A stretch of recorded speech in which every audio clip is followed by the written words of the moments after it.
How's it going, guys? My latest project. I'm sure y'all saw the previous videos on the Jeep with the brake lines and everything rusted out of it. Well, hearing a bump the other day while we were driving it, and I got home and got to looking at the exhaust, thinking that might have been what was moving around and bumping. Look what I found. The frame rail back here where the lower control arm for the rear axle mounts to it, and then on the inside of the frame rail, I'm not sure if you can see that bracket right there, that's where the upper control arm for the rear axle mount is basically rusted 85% through. The bottom of it is completely trashed. The top of it is really the only thing that's still holding it. They started out with this hole right here through the frame, for what reason I don't know, because the bolt that goes through for the upper control arm goes through from the outside in. There's no nut on this side of it, but what happens is this hole catches water. Well, in their design flaw, they did not put a drain hole anywhere in the bottom of this thing for the length of it. So this is what you get. The other side's not quite as bad. I'm going to be replacing it with a section, just like I'm fixing to do this one probably in the next couple of weeks, but it's a lot more solid than this one. I'm not sure why this side rusted out faster than the other side did, but this hole starts out about the size of I don't know, a quarter to a 50-cent piece. You can kind of tell by the upper radius of it there, but with no drain hole in here, all that water and everything else just tends to lay in there, and as you can tell, there ain't a whole lot left. I've got the bolts loose for the control arm now. I mean, you can literally move this back and forth. I was probably one good bump away from the rear axle trying to shift backwards. Of course, the shock absorber and the spring were still holding it, and the rear stabilizer bar. But still, when I got to knocking that rust out there and saw how bad this was, it scared me. But I got on the website of a Jeep place that I go to where I got the brake lines, and they sell this little jewel right here, which is basically a replacement section for what's rotted out. And even on their website they document what a design flaw they had, because they did not put this hole right here in the bottom of it to let the moisture drain out. This looks like a pretty good product. Of course, I'm going to clean it and dress the welds up a little bit better and put some weld-through primer on the inside of it so you don't have to worry about it rusting out again. The good thing about it is it comes with that interior mount for that upper control arm already bolted on. It even came with a new bolt for the lower control arm to mount to, and then this I'm pretty sure is where the rear stabilizer bar mounts as well. I've got to get that loose. It comes with pretty good detailed instructions of what to cut, where to cut. Even got a diagram with some dimensions and everything on it. So it's pretty complete for the price. I was just going to cut up some 1/4-inch metal and weld it in there, but with this thing being the shape that it is and following the contour of the frame rail, this is a lot better option. Not to mention the fact that this is welded far better than I could ever weld it. They basically welded it on the inside fully. Looks like they just spotted it together whenever they were putting it all together to start with, and then welded all the joints fully up. Of course, like I said, I'm going to dress this up and coat the inside of it with some weld-through primer to help protect it from corrosion. And then here, probably, like I said, before winter gets here fully, I'm going to change the other side out too, because one side's bad, the other side's got to be getting there. It's not as bad as this one, but it's still something I want to address. Another thing we did, we went to pull apart here last week. A lot of you remember the white Dodge truck I worked on for my uncle, doing some work on it. He had a plastic bed liner in that truck ever since he bought it new. And what ended up happening, it held moisture in there, in the bed, basically the floor of it all completely rotted out. Now I've looked all over the web, called all the suppliers I know. Nobody sells this bottom plate, the corrugated metal, because basically that's the first thing down, and all the bed sides and the bed front connect to it. But luckily we went to pull apart and found a pretty decent looking bed. It's got a little bit of body work got to be done to it, and I'll be starting on that pretty soon after I get the Jeep completed. I've got to get that done before winter gets here, because that's our only 4-wheel drive vehicle. I've not been doing a lot of videos lately, trying to get caught up at work, trying to get caught up here. You know how it is when everything blows up. It seems like it always goes all at once. I've not even had a chance to watch a whole lot of videos, but I've been trying to get some cleaning around here done, some stuff ready for winter time. But I appreciate everybody watching my videos, and I really, tongue-tied, I really like watching everybody else's videos when I get a chance. It's just been very hectic here lately. It's like everything comes at once. You guys know how it is sometimes. Stuff flies apart, and then you got no choice but you got to get it done. But with that, I'll cut the camera off, get this thing cleaned up. I got to do some groundskeeping here before I climb up underneath this thing and start doing plasma cutting and welding. I'm going to blow all these leaves out of here so I don't have a fire hazard. And I'll bring you guys back when I've got something else to show you. See you after a while. Bye.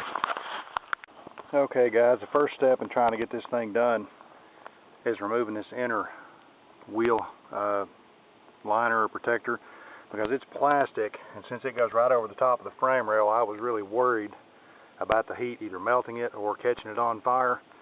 But there's about a half a dozen of those Christmas tree fasteners that hold this thing in place.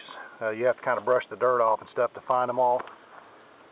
There's like 3 in the back, 3 in the front. There's a couple of ears on the sides of this that kind of stick through the side of the body. Not sure how well you can see that light. It really sucks out here. But kind of sticks through a couple of holes to help hold that up off the wheel. But now that I've got this everything exposed and basically just the sheet metal for the body, I can kind of put a welding blanket in there to keep everything else protected. But yeah, I did not want to try and stitch that thing all the way up the frame rail with it being that close to that plastic. I was really worried about catching it on fire. Since I'm on this side of the axle and the gas tank is back here, I'm pretty safe with that, but I am going to cover it with a welding blanket just to make sure no sparks or nothing get back there on it. Make real sure that I don't have any problems with fire or anything. I'm also going to open up the door and keep an eye inside, make sure I don't have anything. Since I'm not welding on the body, I'm not real concerned about the carpet or anything, but I'll weld for a minute or so. And it tells you to jump around whenever you're welding this thing to kind of dissipate the heat. Get my light to cooperate here. But basically it's just going to be stitched like top and bottom, skip an inch or two, weld about an inch, skip an inch, weld an inch, and that way you're not warping the metal up, and give it time to cool in between. And every time I weld, I'll be kind of checking back to make sure I don't have any issues. Definitely don't want to catch this thing on fire. But anyway, I'll bring you guys back when I got something else to show you. See you in a few. Okay guys, it's actually a couple of days later. Had some stuff come up. I finally got this thing about ready to go back in here. Of course, since then the temperature's changed and it's like 50 degrees out here now, and we're expecting like 30 degrees tonight. So I'm up here in my insulated coveralls and stuff getting ready to put this thing back on, but I got all the rust and stuff that I could cut out of this frame rail section and got everything marked for the new one to go back up in here. The pain in the rear end was trying to cut the back side out with the plasma cutter, because the mount for this upper control arm was on the back side, as well as the mount for this rear stabilizer bar, and you couldn't hardly get to it from back here, so I had to cut all the way through and cut this notch out to get to the back side of it. You had to cut all that off in order for this thing to slide up on there, because it's already got that mount and the inside mount for that upper control arm made to it. So I had to cut all the way up to get this thing gone so that this would slide up over the frame rail. But I'm getting ready to slide it up into place and get it tacked in there, and then I'll bring you guys back here in just a few minutes and show you the results. Okay, I'm back. I've got this thing pretty well welded in here. I've still got a little bit of cleanup to do. Of course, I put the weld-through primer inside and out, and also inside the frame rail itself. And now I've just got to go around and clean up the welding slag and a little bit of the dirt and stuff. And then I'm going to paint this with some Rust-Oleum and then put a coat of undercoating over it. I left this hole right here for drainage, and there's also one, I'm not sure if you can see it, underneath here, which is what they should have done from the factory when they built these things. That's to let the water out so that this doesn't happen again. I've still got to climb up underneath it. I'm not sure if you can see it or not. I'm flipping around here. It's too dark. Oh well. I've got to weld the muffler hanger back in here. It had two bolts that basically were on the opposite side of right about here that holds the tailpipe up. Of course, it had rusted in half too. But I'm going to clean it up and weld an extension piece on it. Let me see if I can find it. All my stuff I picked up here the other day. Yeah, here we go. But basically this welds on the inside of that piece, and it had two bolts that went into like threaded holes in the frame rail. So that new piece covers that up. I'm going to clean this up, and I'm probably just going to go ahead and spot weld it on there, and then if it ever blows up again, I'll just take the plasma cutter and cut it off. But here's the end that goes down and wraps around the exhaust pipe, which was my initial issue, which is what got me started investigating on what was making the tailpipe rattle. So I'm going to get this thing cleaned up and try and get everything put back together. Put some paint and everything on that thing, and try and get this thing reassembled today so I can get it back together. Beautiful day here in East Tennessee. It's been kind of cold the last few days, but today it's supposed to be like, I don't know, mid to upper 50s, almost 60 degrees. Perfect working conditions, no wind. As John Kerry would say, it's a beautiful John Kerry day out here in East Tennessee. Leaves are just about done for the year. Wasn't a whole lot of color in my neighborhood on the trees, but you know, in the Smoky Mountains they had quite a bit of vibrance to them. But anyway, enough of the sightseeing. Get back to this, and I'll bring you guys back when I got something else to show you. See you in a few. Well, there it is, all put back together. Got a good coat of primer on it, and then some black Rust-Oleum. Got all the bolts and stuff put back in and torqued up. All I got left to do now is put the wheel on it, and time for a test drive. I'll bring you guys back here in a few minutes with the test drive and let you see how it's going. See you in a few. Okay, here we go for our test drive with my co-pilot. You ready, buddy?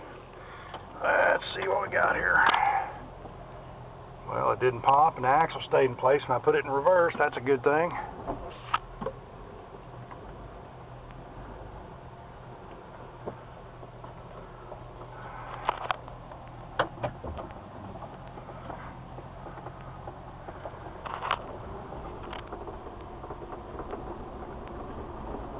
Brought my tripod with me.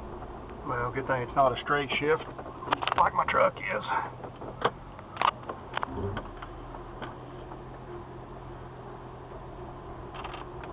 Everything feels pretty good. It's not bumping or thumping anymore.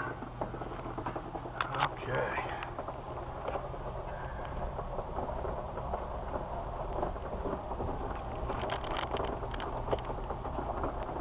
Feels pretty good.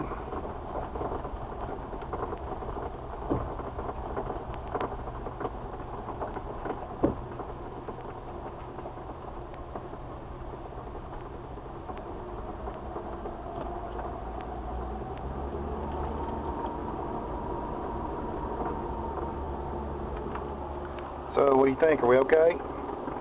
We'll find out in a minute, won't we? Yep.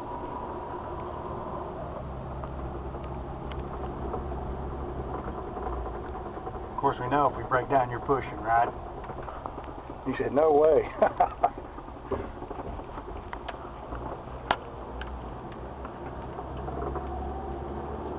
Well, it was a John Kerry day earlier this morning, but starting to cloud up a little bit now. Wow.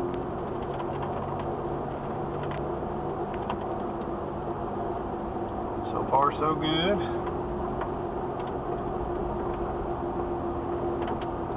All the stuff blowing off the windshield. Hello, Mr. Carr.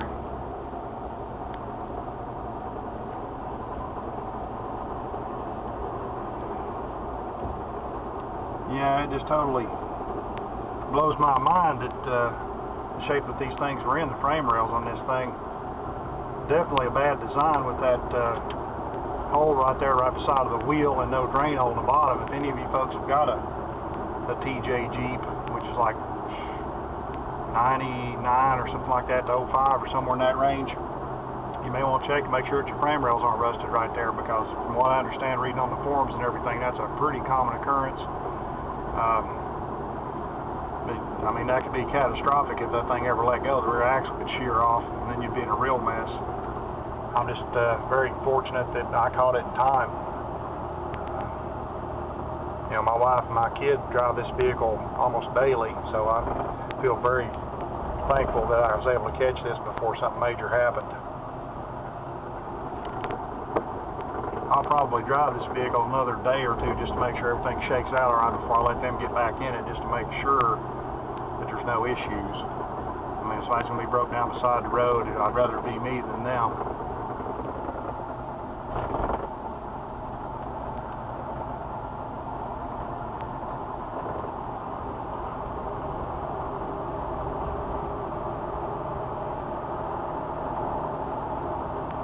I'll go back after the test drive's over and check all the fasteners and stuff and make sure everything's still tight. I coated everything with either paint or anti-seize to make sure that the bolts and stuff didn't rust over again. Basically everything underneath this thing is either rusted or I've replaced it. Kind of disappointed. I bought this thing brand new in 2000, and then it seems like all the components underneath are starting to rust, and it's not like I drive this thing, you know, through the salt and everything all the time without washing it. I mean, I wash it almost every week after we have bad weather. Try to maintain stuff. I've just never seen anything eaten away like this. I've had older vehicles that, you know, I drove through the winter time and never had as much of an issue out of them as I have this. So I'm not sure exactly what's going on. There was absolutely no protection on the metal at all from the factory.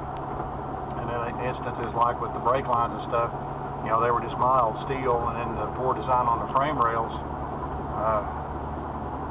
You know, it's been a great vehicle other than that. I mean, it go up a tree, go anywhere you want to go, but I'm just not real satisfied with the durability of some of the steel underneath it. My Chevrolet, or excuse me, GMC pickup truck, it's an 02, so it's 2 years newer than this, and I don't have any of these issues underneath it. Used to, Chevrolets were real bad. I had I guess it was a 79 Blazer, and the fenders and everything rotted plumb off of that thing. The body was toast, but the frame rails, you know, when I junked that thing, were still solid. You know, I'm used to seeing the body panels and stuff rust away, but the substructure, the frame, suspension components and stuff like that, normally they get a patina of surface rust over them, and then they just kind of harden over, and there's not that much of a problem. But this thing, it seems like the body's, you know, okay, but, you know, from what I showed you guys underneath, everything else is just rusting away under it, so I'm not sure exactly what happened. But anyway, we seem to be doing okay. I'm running along about 35 or 40. I'll take this thing out on the highway tomorrow when I get a little bit more time, and do a little bit higher speed. I'll keep building up until I get up to highway speed, make sure we don't have any issues or anything. Check the lug nuts and all the fasteners and stuff again. You know, do that 2 or 3 times just to make sure that there's no issues. But so far, everything seems to be a lot better. Drives good and smooth, it drives straight. I'm not holding the steering wheel now, and it's going perfectly straight down the road. But one good thing about that kit, it did come with very precise measurements to make sure that you got that thing back in the correct location so that you didn't have the axle sitting in there at an angle. And I measured like 3 times. I set it up in there and give it a small tack weld and remeasured it just to make sure that everything lined up correctly.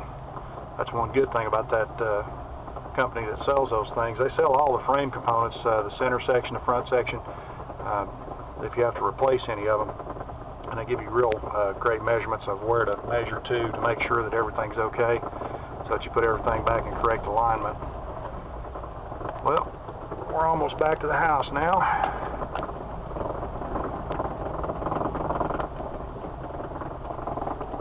And of course he knows that too. He said, yep, about time to go back to the house.